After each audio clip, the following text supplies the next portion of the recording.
Okay, we're going to be breaking down and previewing the college football playoff games for, I guess, tomorrow and Wednesday. We'll first get started with tomorrow's game, Boise versus Penn State, which a little bit of a closer matchup than I thought, and I'll get into who I think is going to win. I think I might save the Ohio State Oregon game for last, but first things first to start things off. This is Ashton Genty's chance to prove why he should have got the Heisman. I personally think Travis Hunter should have won it. I think Ashton Genty's a great player. Just playing group of 5 teams and playing in the Mountain West. How good are you? Now, I don't think that he's a bad back by any means. I still think he's probably a top 5 back in college football. But just Travis Hunter. I mean, obviously, I don't want to make this a Heisman discussion, but playing both sides in a Power 5 conference at that high of a level is just little to none. So, but I still think Ashton Genty's a great player. Now, is he Heisman worthy? I don't know. This is going to be put to the test, though. First things first, let's go with Boise's rushing offense. They're ranked 5th in the nation, averaging 250 yards on the ground per game. Now, Penn State's rushing defense is one of the better ones in the country, too. They're ranked 7th and only giving up about 100 yards a game. Now, Boise's total offense is 6th in the country, averaging 470 yards a game.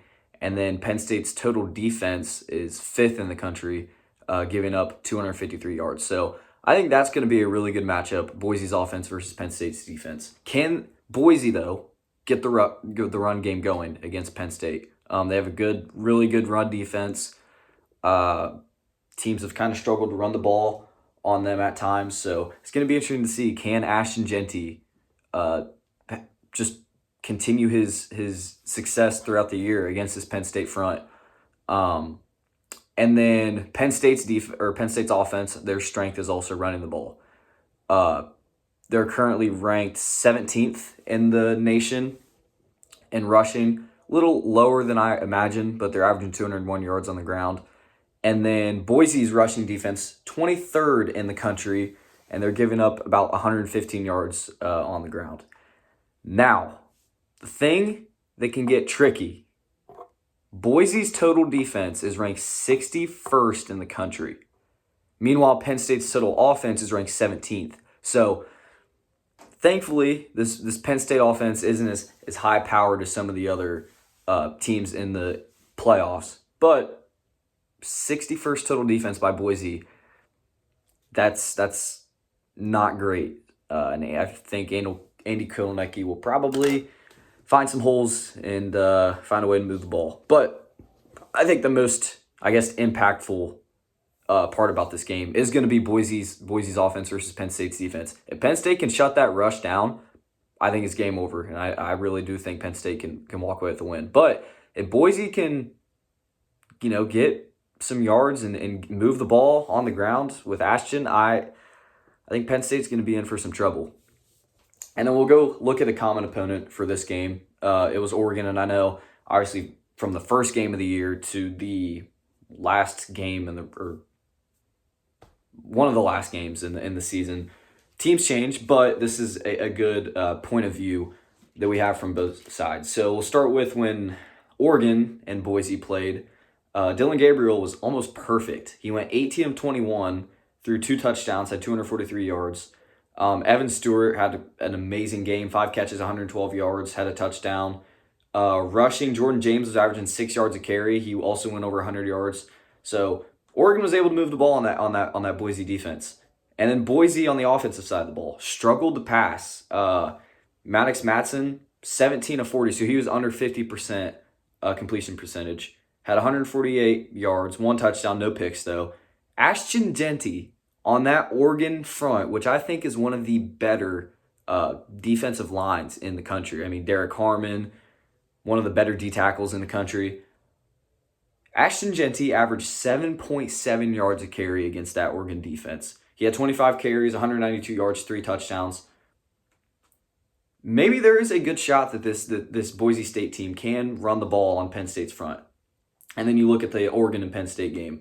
Dylan Gabriel had a little bit of a better game.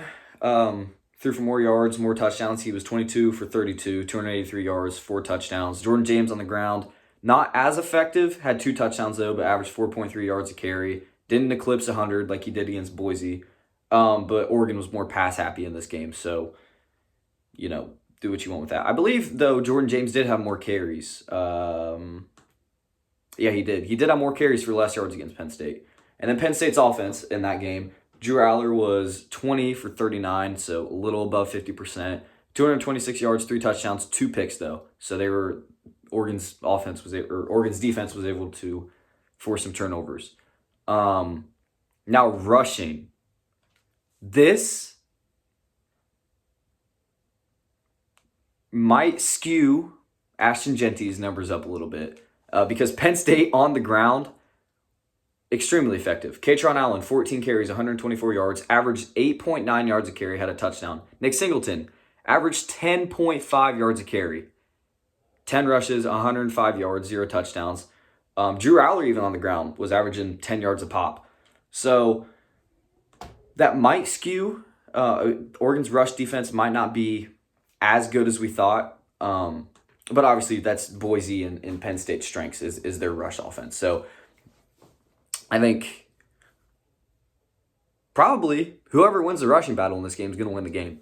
But I just think Penn State's defense is too good, and Boise, obviously, they're a Mountain West team. Haven't really played any good. I mean, outside of Oregon, and they hung with Oregon. I will give them credit for that. I don't think it's going to be a boat race by any means, but I do think Penn State's their defense is going to figure out a way to shut Ashton Genty down and win this game. But we'll have to see. I mean, if Boise's able to move the ball on the ground, and Ashton Genty's able to have success in this game, by no means is Penn State gonna walk away with this one. They're gonna give them a fight. So gonna be interesting to see. I do think Penn State will walk away with this win though.